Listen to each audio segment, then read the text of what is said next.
Vamos a buscar el libro de Hebreos capítulo 10, del versículo 16, vamos a leer, hasta el versículo 29. Hebreos capítulo 10, del versículo 16 hasta el versículo 29. ¿Sí? ¿Todos encontraron? Hebreos capítulo 10, versículo 16 dice: Este es el pacto que haré con ellos después de aquellos días, dice el Señor. Pondré mis leyes en sus corazones y en sus mentes las escribiré. Añade, y nunca más me acordaré de sus pecados y transgresiones, pues donde hay remisión de estos no hay más ofrenda por el pecado. Así que, hermanos, teniendo libertad para entrar en el lugar santísimo por la sangre de Jesucristo, por el camino nuevo y vivo que Él nos abrió a través del velo, esto es, de su carne, y teniendo un gran sacerdote sobre la casa de Dios, acerquémonos con corazón sincero, en plena certidumbre de fe, purificados los corazones de mala conciencia y lavados los cuerpos con agua pura, mantengamos firme sin fluctuar la profesión de nuestra esperanza. Porque fiel es el que prometió, y considerémonos unos a otros para estimularnos al amor y a las buenas obras, no dejando de congregarnos como algunos tienen por costumbre, sino exhortándonos, y tanto más cuando veis que aquel día se acerca. Porque si pecaremos voluntariamente después de haber recibido el conocimiento de la verdad, ya no queda más sacrificio por los pecados, sino una horrenda expectación de juicio y de hervor de fuego que ha de devorar a los adversarios. El que viola la ley de Moisés por el testimonio de 2 o 3 testigos, muere irremisiblemente. ¿Cuánto mayor castigo pensáis que merecerá el que pisotare al Hijo de Dios y tuviere por inmunda la sangre del pacto en la cual fue santificado e hiciera afrenta al Espíritu de gracia? Hasta el versículo 29 hemos leído, ¿no? Sí, desde el versículo 16. En esta noche estamos dando inicio a este tiempo especial, una clase especial de día miércoles. Cada miércoles estaremos compartiendo la palabra en esta plataforma. Estamos muy agradecidos al Señor porque Dios nos permite encontrarnos una vez más, ¿no? En mi caso, en estos días estaba compartiendo el libro de Primera de Corintios, Segunda de Corintios. Ahora empezamos en el estudio bíblico que estoy dando yo en la plataforma de A su imagen y semejanza. Entonces, en aquel estudio yo también estoy aprendiendo, ¿no? Descubriendo lo que es el libro de Corintios, de cómo el apóstol Pablo, el siervo de Dios, dirigía a los hermanos de la iglesia de Corinto que estaban, un poco, ¿no? Sus corazones mal ubicados, ¿no? Altivos, ¿no? Altaneros. El apóstol Pablo estaba corrigiéndolos, exhortándolos, enseñándoles cómo ellos deben llevar la vida espiritual. Porque sin duda, ¿no? Las personas que están dentro de la iglesia han sido personas que han sido salvadas de la condenación eterna del pecado. Estando dentro de la iglesia, debería adquirir la forma de un creyente, ¿no? De una persona que puede servir a Dios, de una persona que puede caminar con el Señor. Pero alguien pareciera que no se da cuenta bien o a veces pierde la sensibilidad.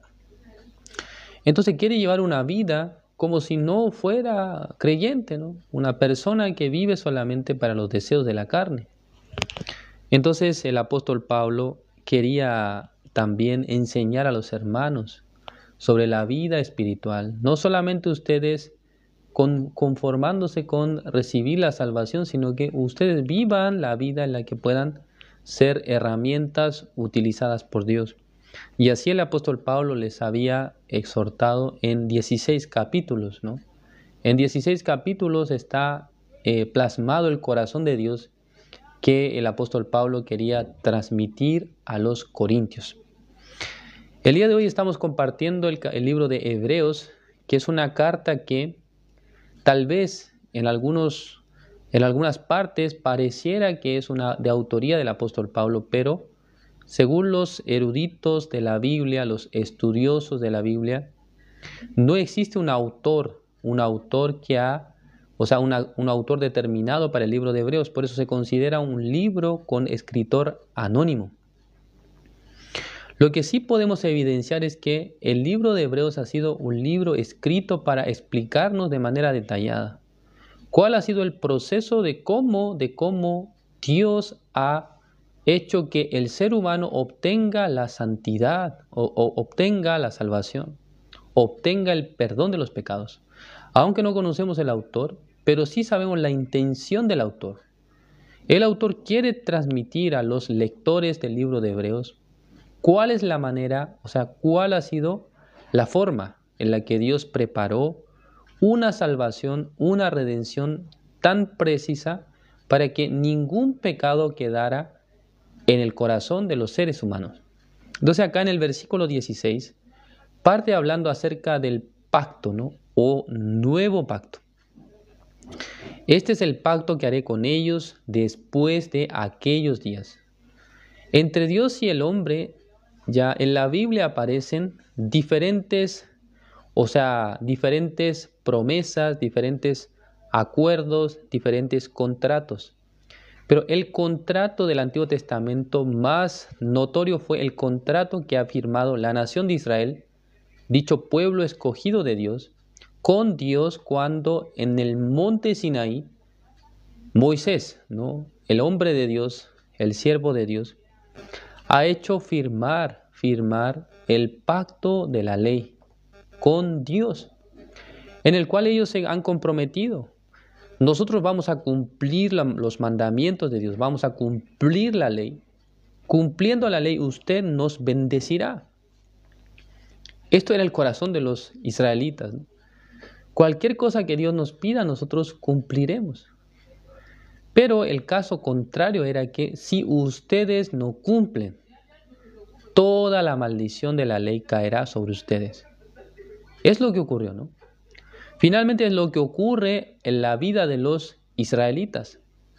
Durante 1500 años, o sea, desde el tiempo de Moisés hasta nuestro Señor Jesucristo, Israel. Podemos ver la historia de Israel, cómo los israelitas finalmente terminan esparcidos por todo el mundo. ¿Por qué motivo? Porque ellos no pudieron mantenerse en este pacto, es el pacto de la ley. No pudieron cumplir la ley. Hasta el día de hoy, Israel, o sea, la nación de Israel, las tribus de Israel, están repartidas por todo el mundo. En Israel en sí, no están las 12 tribus de Israel, sino que están repartidas por cada lugar del mundo. ¿Cuál ha sido la razón?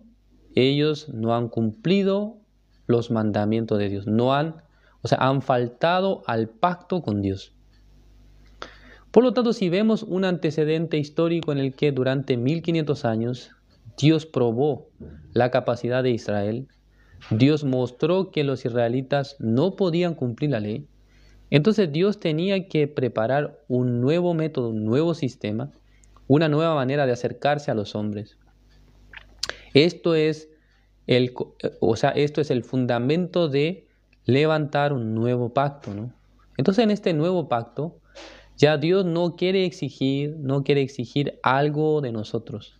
O sea, el cumplimiento de la ley, ya Dios no quiere exigir al hombre. ¿Por qué? Durante 1500 años ya probó, ya intentó con la nación de Israel. Ellos no pudieron cumplir la ley, ellos no podían cumplir los mandamientos de Dios. Por lo tanto, ¿qué necesidad hay de hacer otro pacto igual? Entonces, el nuevo pacto, a diferencia del primer pacto o del antiguo pacto, ¿qué diferencia tiene con el antiguo pacto, qué diferencia tiene con el nuevo pacto? Es quitar de la escena del rol protagónico ¿a quién? A los seres humanos. Es quitar al hombre del rol protagónico de la responsabilidad de que por su obra ser bendecido o ser maldecido. Esto es la sabiduría del cielo, ¿no? Es la sabiduría celestial.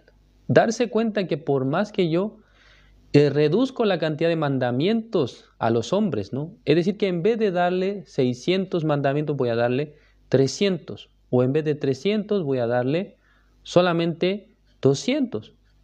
Dios no redujo la cantidad de mandamientos en el nuevo pacto. Dios no le exigió menos al hombre en el nuevo pacto.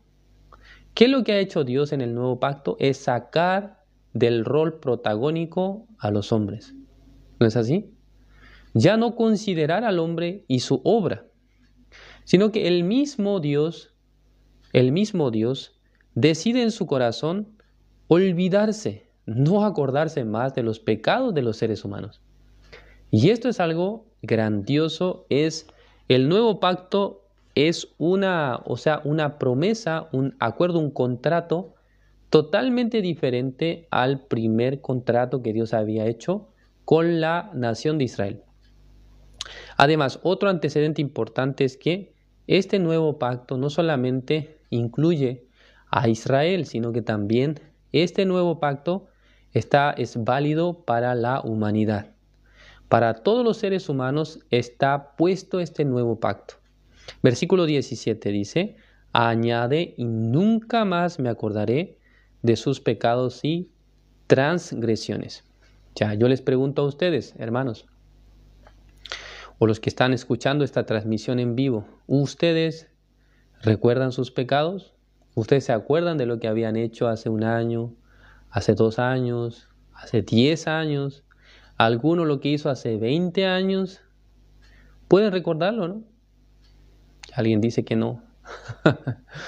Ya en mi caso yo sí recuerdo muy bien mi vida pasada. Sobre todo en una ocasión, yo recuerdo muy bien lo que había hecho cuando tenía 8 años. Cuando yo tuve 8 años, realmente yo hice, ¿no?, lo malo ¿ante quién? Ante mi madre. ¿Qué es lo que hice? Yo fui, un ladrón.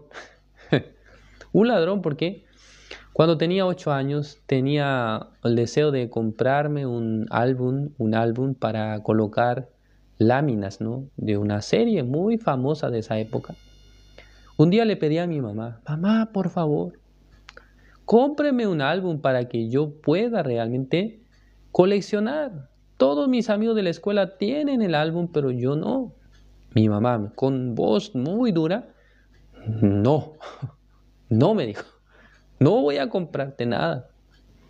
En ese tiempo el costo del álbum eran 300 pesos, ¿no?, de acá de nuestro país. Actualmente, digamos, sería equivalente como, un tercio de $1, más o menos, ¿no? En la moneda actual, ¿no? Porque más o menos creo que $1 será como 900 pesos actualmente. Entonces, un tercio, ¿no?, de $1. Eso costaba este álbum de láminas. Por esa razón yo planeé un robo muy especial, porque yo sabía dónde mi mamá tenía escondida el dinero, ¿no?, el monedero, las monedas. Por eso cuando ella salió de la casa, yo tomé, las monedas, y 3 monedas de 100 pesos y las oculté en el patio al frente de la casa.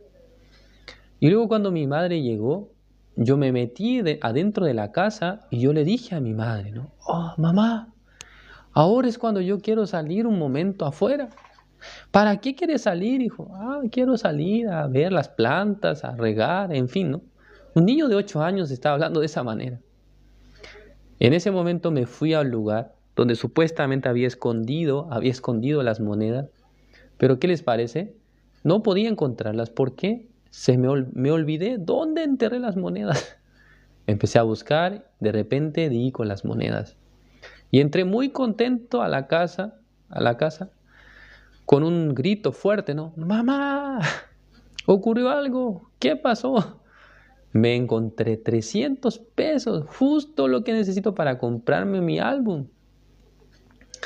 En ese momento mi mamá me miraba y me decía, sí, es verdad que tienes dinero, pero no te voy a dejar comprarte el álbum. ¿Por qué?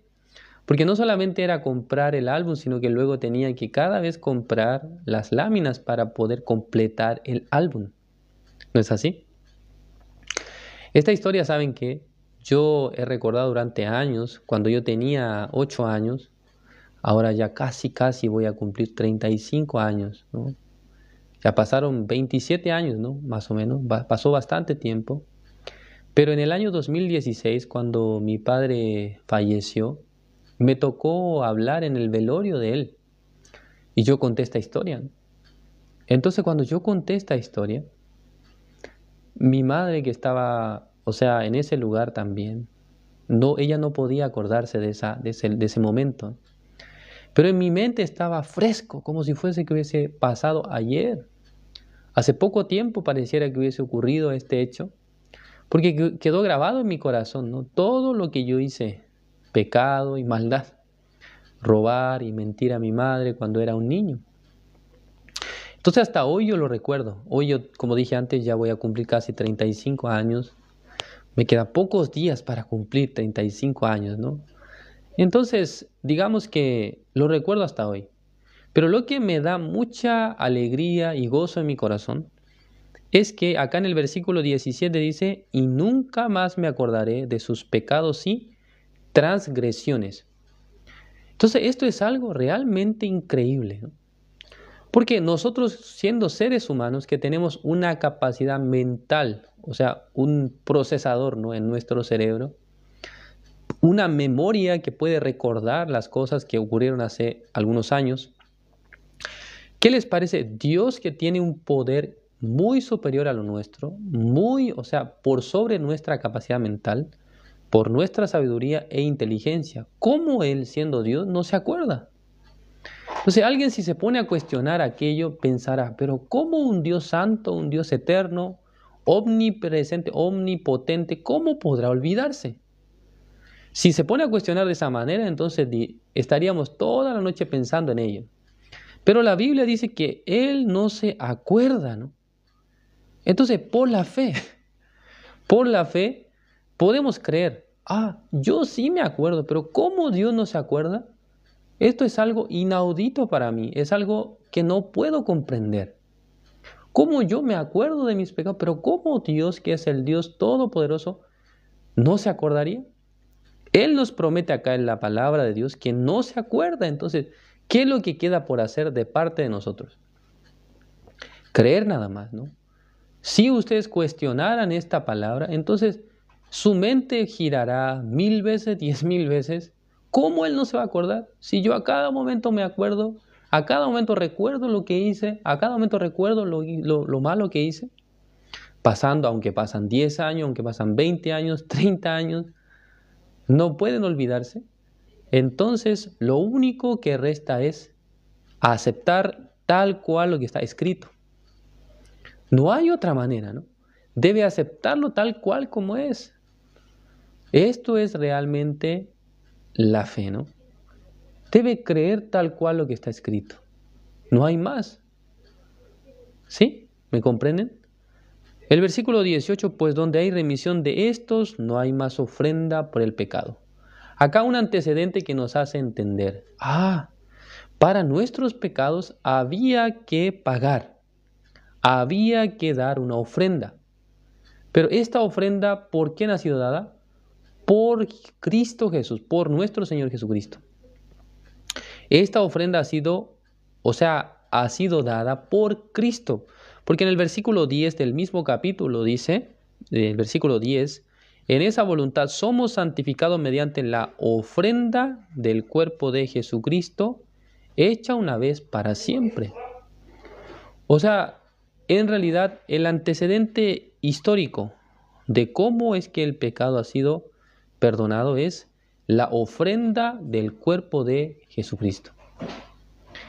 Esta ofrenda del cuerpo de Jesucristo no tiene nada que ver con el tiempo en el que yo he vivido, no tiene nada que ver con el tiempo en el que yo existí. Porque Jesucristo, el Señor Jesucristo, vivió hace 2000 años atrás. Entonces, esto no tiene que ver con que yo lo haya visto, con que yo lo haya presenciado, sino que una vez más tenemos que apelar a la fe. Tenemos que apelar al creerlo. al aceptarlo tal cual. Por ejemplo, yo les digo a ustedes, ¿ustedes creen o piensan que existe el país de Singapur o el país de Uzbekistán? Entonces ustedes me dirán, sí, existe. ¿Acaso usted estuvo en ese lugar? ¿Acaso usted estuvo parado en ese lugar? No, jamás he ido a ese lugar. Entonces, ¿por qué usted dice que existe? Hay muchas cosas en las que los seres humanos tenemos que utilizar en cierta manera la fe, ¿no? Debe creerlo, ¿no? Como que ya fue. Entonces, de la misma manera, para poder creer en Dios o para poder aceptar la palabra de Dios, no es necesario haber presenciado esto, sino que en su corazón debe creer como lo que está escrito, en este caso, en la Biblia. Porque muchas personas niegan la existencia de Dios. Dicen que el hecho de creer en un ser que no ha visto es algo un poco tonto, ¿no? Pero la gente habitualmente está creyendo en las cosas que no puede ver. Porque no ha confirmado, no ha palpado con sus manos, con sus pies el lugar. ¿Pero cómo lo cree? Porque en el mapa está puesto un país que se llama Singapur, un país que se llama Uzbekistán, pero nunca ha estado ahí. Nunca se ha parado frente a ese país, nunca ha estado hablando con la gente de ese lugar, pero acepta que existe tal lugar. De la misma manera, hermanos, nosotros no vimos al Señor Jesucristo morir en la cruz, nosotros no vimos cómo Él padeció por nosotros, pero en las Escrituras nos enseña detalladamente que el padecimiento de Cristo Jesús nos ha limpiado nuestros pecados, nos ha salvado. Es la certeza que debe haber en el corazón de los creyentes. ¿No vi a Jesús? No, jamás lo vi. Pero creo que Él ya ha hecho esta obra redentora por mis pecados, ¿no? El versículo 19 dice, así que hermanos, teniendo libertad. Esta libertad no se refiere a la libertad del corazón para entrar en el lugar santísimo por la sangre de Jesucristo. Porque el lugar santísimo era un lugar que no podían acceder las personas si no entraban con la sangre, con sangre, ¿no? No podía entrar al lugar santísimo si no tenía la sangre. Además, según la Biblia dice en el libro de Hebreos más atrás, dice que solamente le era permitido al sumo sacerdote una vez al año ingresar a ese lugar con sangre ajena, dice. O sea, una parte de la sangre que llevaba el sumo sacerdote era la sangre de el macho cabrío, uno de los machos cabríos. Y la otra era la sangre del becerro que había sido derramada por el pecado del sacerdote, del sumo sacerdote y de su familia. Entonces, si no entraba con esta sangre en su mano, este sumo sacerdote a la hora de entrar, en ese momento tenía que sucumbir, tenía que caer muerto. Porque no era permitido que él entrara sin la sangre. Era un elemento necesario. Si no lleva la sangre, entonces no se puede entrar. Además, el relato, ¿no?, se cree que es el sumo sacerdote como estaba, atado, ¿no?, a una cuerda. ¿Por qué razón? Porque si él muere adentro, entonces ¿cómo puede entrar otro a sacarlo? Entonces con la cuerda tienes que jalarlo para sacarlo, si en el caso que él muera. Por eso imagínense, es como si fuera que usted va saliendo de su casa y de repente al salir de la casa ya se olvidó de las llaves, ¿no? Dios mío, las llaves no las traje. O alguien se olvida el celular, ¿no? Entonces tiene que devolverse a buscar. Pero en el caso del lugar santísimo, si usted entra en el lugar santísimo estando adentro, se acuerda de que la sangre no la trajo, no hay más oportunidad. En ese momento se muere. En ese momento tiene que sucumbir. En ese momento tiene que morir. ¿Por qué? Delante de la presencia de Dios. Si no presenta la sangre, está muerto, ¿no? Porque la sangre es la que le protege, ¿no? La sangre es la que lo cubre, ¿no? La sangre evita el juicio. Pero acá dice que ya ha sido abierto un camino nuevo al lugar santísimo, ¿Quién ha hecho esto? Es el Señor Jesucristo, que hizo que esta pared divisoria entre el lugar santo y el lugar santísimo cayera. Según el relato de los evangelios, dice que desde arriba hacia abajo el velo es un velo enorme, ¿no? Alto. ¿Cuántos metros tiene? Bastante, ¿no? Este velo ha sido destruido. ¿Cuándo? Cuando nuestro Señor Jesucristo había muerto, cuando Él finalmente deja de respirar. En ese momento dice que el velo había sido rasgado, cuando Jesucristo había muerto. Por lo tanto, ya realmente por la obra de nuestro Señor Jesucristo se había, digamos, hecho o se había quitado esta pared, este velo de división entre Dios y los seres humanos. ¿Es correcto? Por esa razón, por medio de la obra de nuestro Señor Jesucristo, podemos decir que ya la pared del pecado había sido derribada.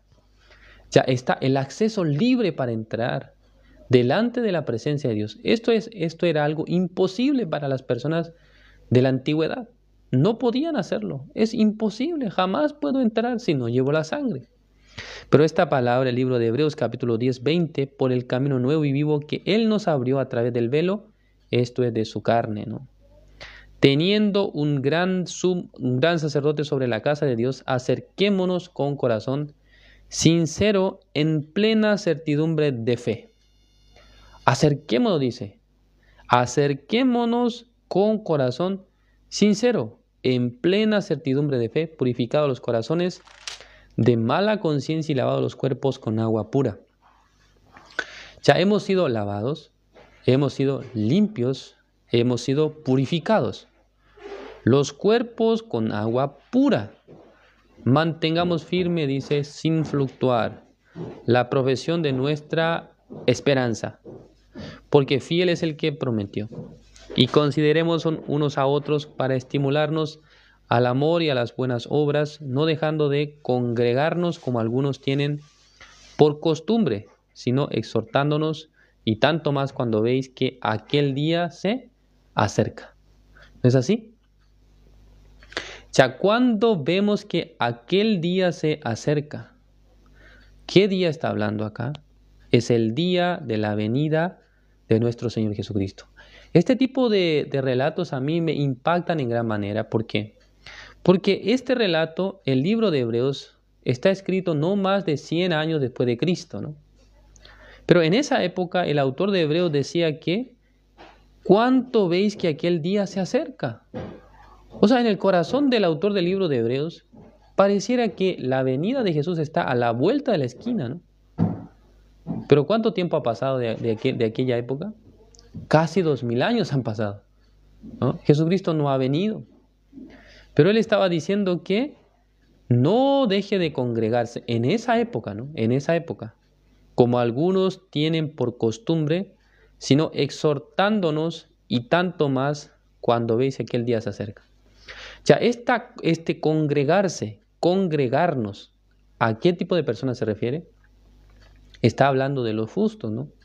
De las personas que ya habían creído en el Señor Jesucristo, que ya habían sido salvadas, que ya habían sido iluminadas por el Evangelio, que habían sido perdonadas del pecado. Estas personas que han recibido la salvación son justos, ¿no? Entonces, ¿qué es lo que dice? Que no deje de congregarse. ¿No es así? Es decir, que no, esto no es, o sea, solamente haber recibido la salvación, sino que se requiere de un elemento más, el poder mantenerme realmente congregado, el realmente mantenerme junto con la iglesia, junto con el cuerpo de Cristo. Es la manera en la que los cristianos pueden sobrellevar su vida espiritual.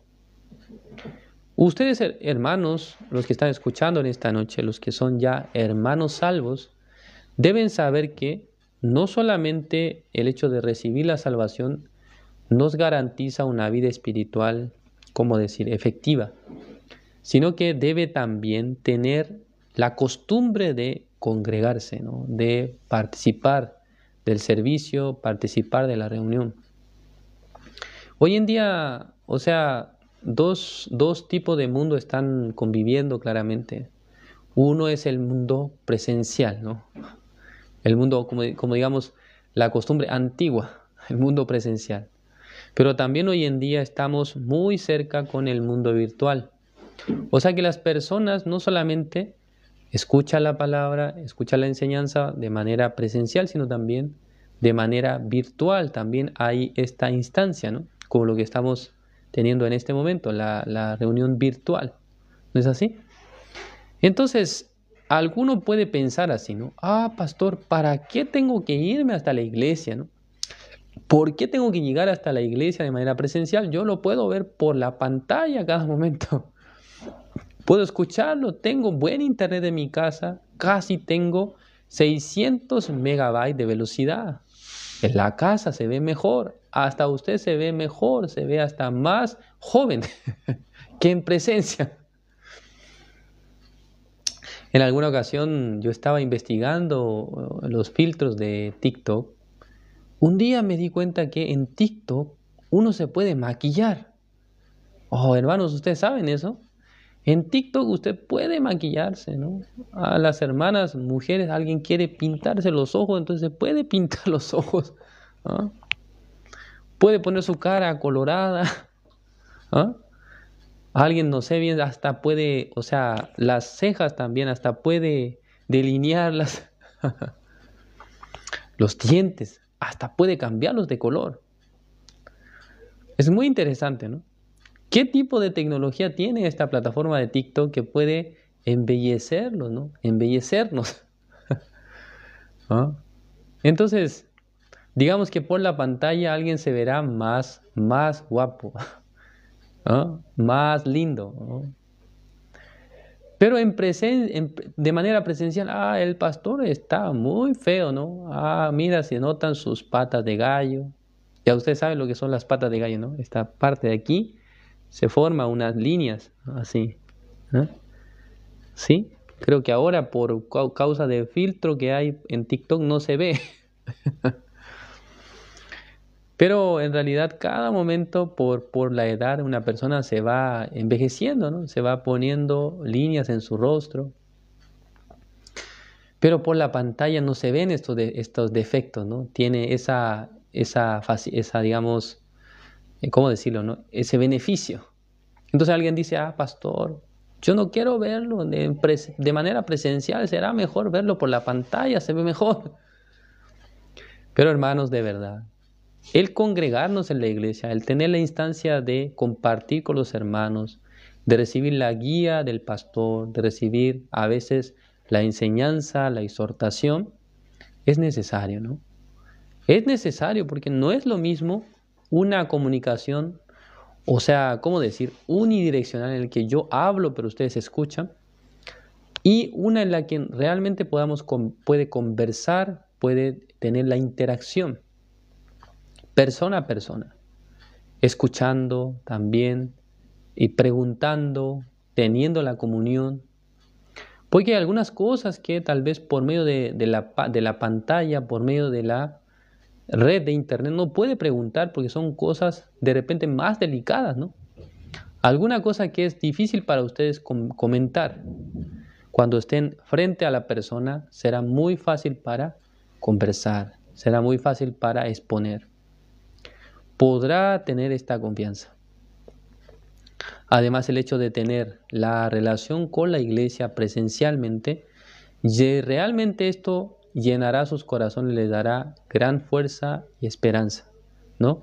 Aún así, aunque en esta época está dominando el mundo virtual, pero la reunión presencial sigue siendo un elemento fundamental para la relación entre personas, ¿no? Así también la iglesia. En este tiempo, ¿no? En el libro de Hebreos capítulo 10, 25, obviamente no existía la internet, no existía la radio, la televisión. Entonces el autor de Hebreos tal vez no habrá imaginado que iba un día a surgir esta manifestación, ¿no? Esta tecnología que hoy en día existen. ¿No es así?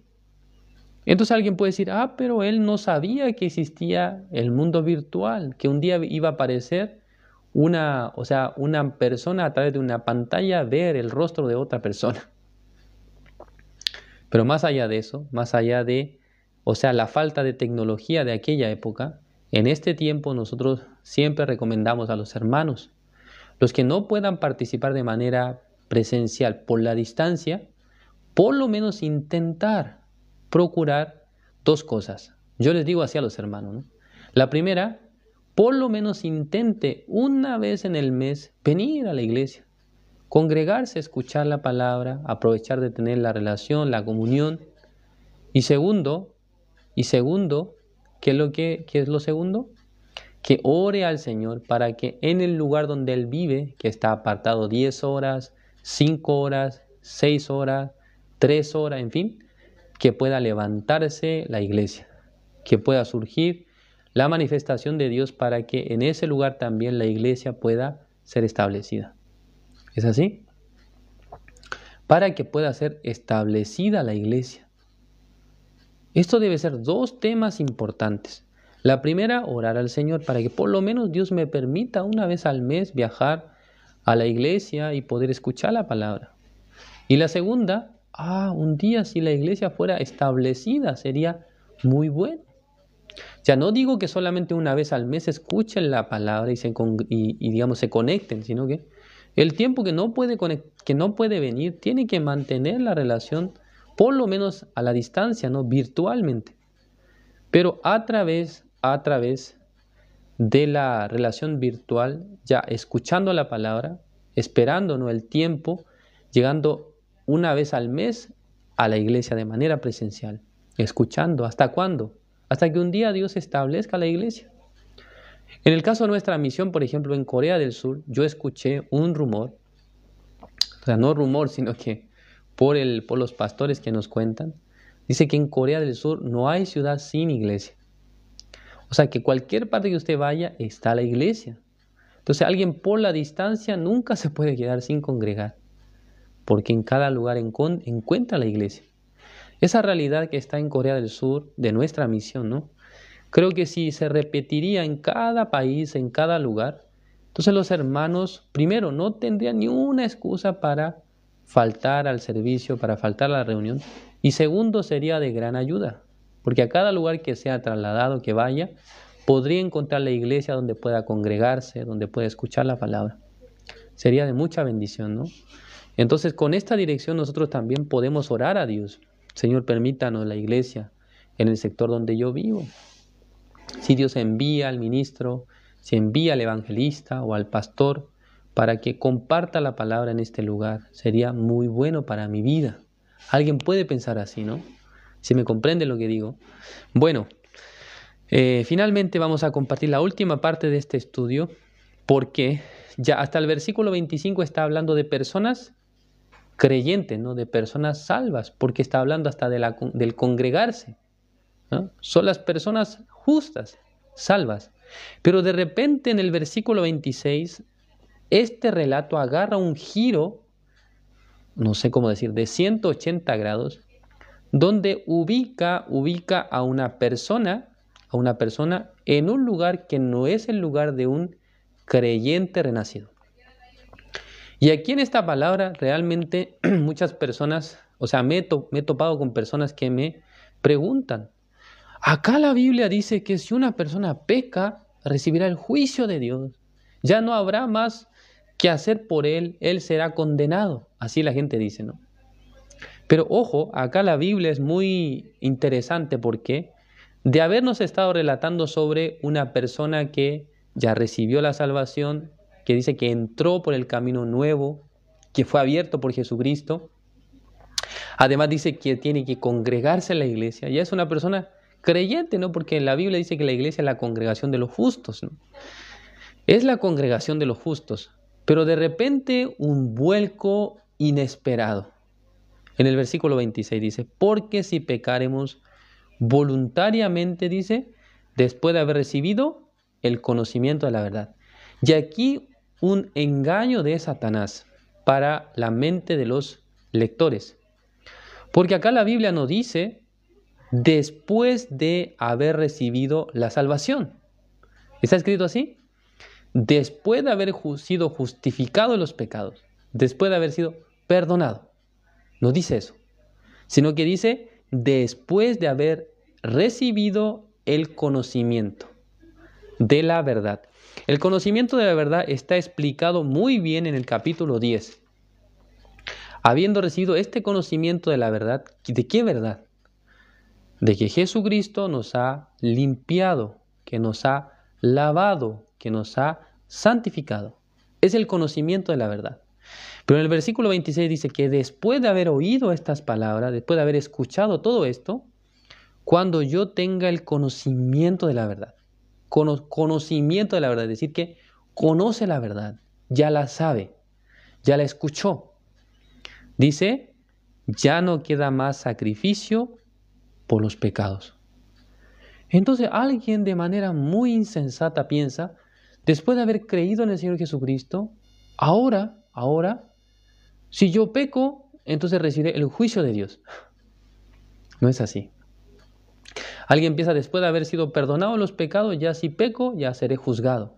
Porque sigue relatando, ¿no? Dice, sino una horrenda expectación de juicio y de hervor de fuego que ha de devorar a los adversarios. Es que una persona después de recibir la salvación comete un pecado voluntariamente, hace lo malo, dice que se va al infierno entonces. No es así. No es así. Porque, insisto, haber recibido la salvación, el perdón del pecado, y haber recibido el conocimiento de la verdad son dos cosas diferentes. El conocimiento de la verdad, ¿quién lo recibe? Muchas personas reciben el conocimiento de la verdad. Por medio de esta plataforma, muchos reciben el conocimiento de la verdad, pero no todos llegan a creer en la verdad. Creer que la verdad es la santificación, es haber sido limpio de nuestros pecados. Esto la Biblia le llama el pecado voluntario. ¿Cómo podemos aseverar esto? Cuando en el versículo 28 dice, el que viola la ley de Moisés, ojo, aquí está hablando el ejemplo de la ley de Moisés.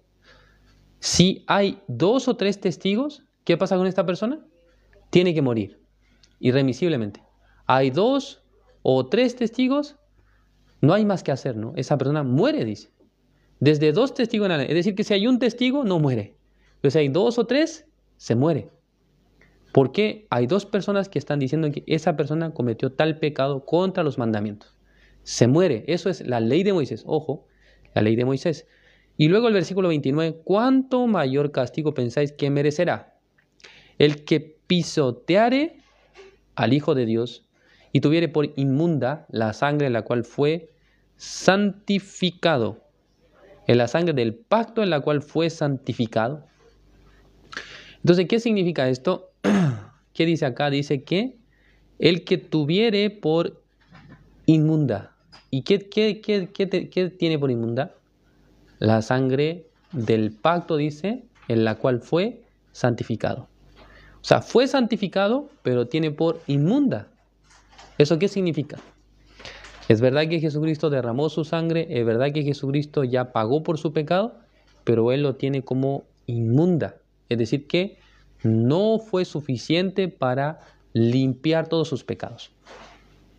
Entonces, ¿qué sería acá? Dice que pisotear al Hijo de Dios y luego dice que hiciere afrenta al Espíritu de gracia. 2 testigos hay. Uno es el Hijo de Dios, otro el Espíritu de gracia. ¿No es así? Entonces, la persona recibió el conocimiento de la verdad, pero en su corazón no aceptó. En el caso de la ley, si una persona peca y hay 2 o 3 testigos, se muere irremisiblemente. Entonces acá tenemos por una parte el Hijo de Dios que murió por nuestros pecados y el Espíritu Santo de Dios que debería llegar al corazón del creyente, del salvo. Pero dice que no acepta la sangre de Jesús, la tiene por inmunda. Y segundo, hace afrenta al Espíritu de gracia. ¿Cuántos son? 2. O sea, dos que están declarando contra mí. Yo morí por tu pecado, yo te perdoné. Y luego el Espíritu Santo como diría, yo quise entrar en el corazón de esta persona, pero él no aceptó que ya su pecado fue perdonado. Afrenta al Espíritu, ¿no? El Espíritu quiere llegar con toda la fuerza a su corazón, el Espíritu Santo de Dios, pero en ese momento lo frena. No, usted no puede entrar. ¿Por qué? Yo soy pecador. Jesucristo murió por mi pecado, pero yo soy pecador. Y se queda en esa posición. Esto es el pecado voluntario. Habiendo escuchado la verdad, habiendo escuchado que Jesucristo ya limpió su pecado, dice que la sangre de Cristo es inmunda. No, la sangre de Cristo no me limpió mi pecado. La sangre de Jesucristo no limpió todos mis pecados. Sigo siendo pecador. Uno. Y segundo, afrenta al Espíritu de gracia. Entonces nosotros vemos al Espíritu Santo, ¿lo podemos ver? Jamás puedes ver al Espíritu. Pero ¿qué significa afrentar? Es no dejar que el Espíritu entre en nuestro corazón. Ya veamos el libro de Hechos, capítulo 2, versículo 38. Hechos capítulo 2, versículo 38, dice así: Pedro les dijo: arrepentíos y bautícese cada uno de vosotros en el nombre de Jesucristo para perdón de los pecados, y recibiréis el don del Espíritu Santo. Está escrito así, ¿no? Dice que arrepentíos y bautícese cada uno de vosotros en el nombre de Jesucristo para perdón de los pecados, ¿no? Y después de recibir el perdón del pecado, ¿qué es lo que le sigue? El don del Espíritu Santo. Es un don que se recibe después de haber obtenido el perdón de sus pecados. ¿No es así? Pero acá que dice que, primero, pisotea la sangre del Hijo de Dios Jesucristo, es decir, que no considera que la sangre limpia su pecado. Y segundo, en el cual fue santificado, o sea, no acepta que ya fue santificado. Y luego, cuando debe venir el Espíritu Santo, por haber rechazado la sangre de Cristo, él afrenta al Espíritu. No, yo no soy justo, yo no soy santo. Entonces, el Espíritu, al ver un corazón que tiene pecado, ¿qué es lo que hace el Espíritu?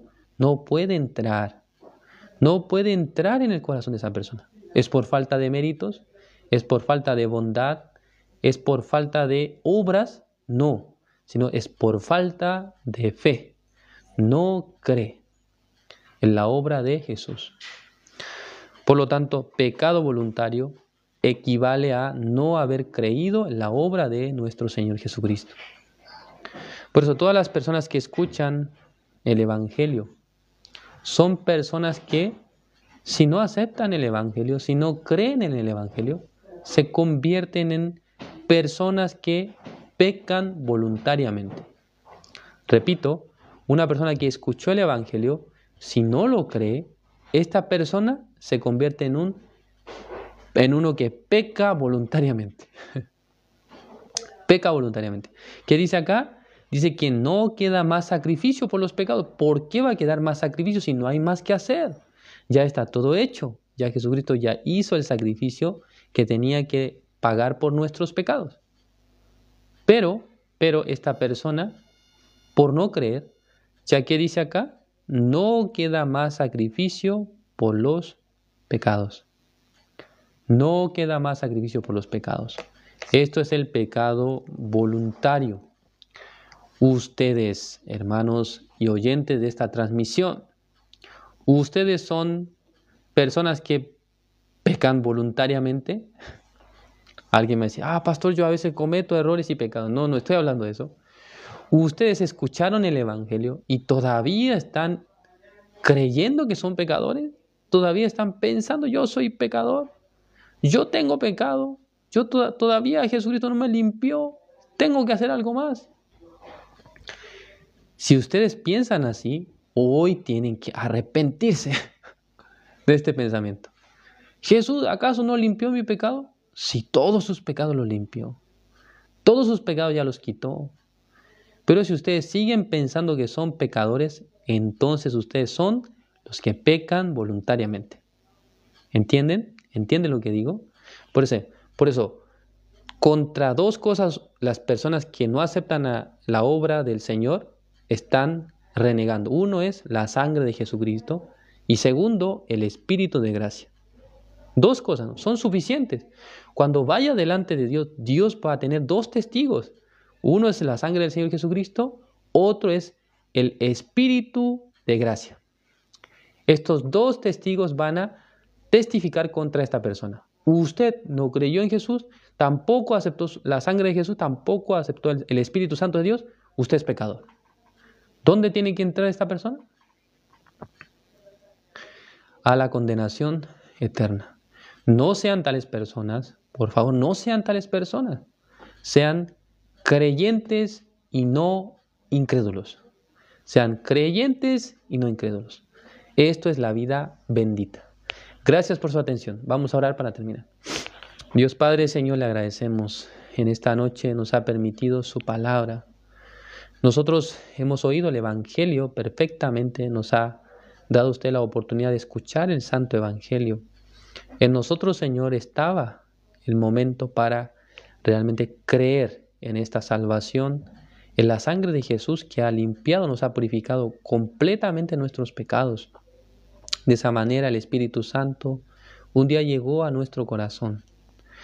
Hoy en día muchas personas están escuchando el Evangelio por las redes sociales, a través de las campañas evangelísticas, a través de los seminarios bíblicos. Muchas personas escuchando el Evangelio lamentablemente están en medio del pecado voluntario. No puede aceptar 100% que Jesucristo limpió sus pecados. Por eso tal persona no puede ser libre del pecado, no puede renacer, no puede ser salvo. A esto la Biblia le llama el pecado voluntario. Es decir, teniendo las armas para ser salvo, teniendo el conocimiento de la verdad, no llega a creer. Esto es la maldad más grande que el ser humano puede cometer. Por eso, Señor, tenga misericordia de todos los oyentes, todos los que han escuchado la palabra, Señor. El Evangelio, espero que lleguen a creer en el Evangelio, que lleguen a tener la fe en la obra de nuestro Señor Jesucristo. Así el Espíritu Santo de Dios podrá morar en sus corazones, dándole el sello para que ellos se presenten un día ante Dios. También para que Dios escuche sus oraciones. Espero que Dios les bendiga a todos los oyentes de esta transmisión. Gracias, Señor, por este tiempo. Encomendamos en sus manos todas las cosas. Oramos en el nombre de su Hijo amado, nuestro Señor Jesucristo. Amén.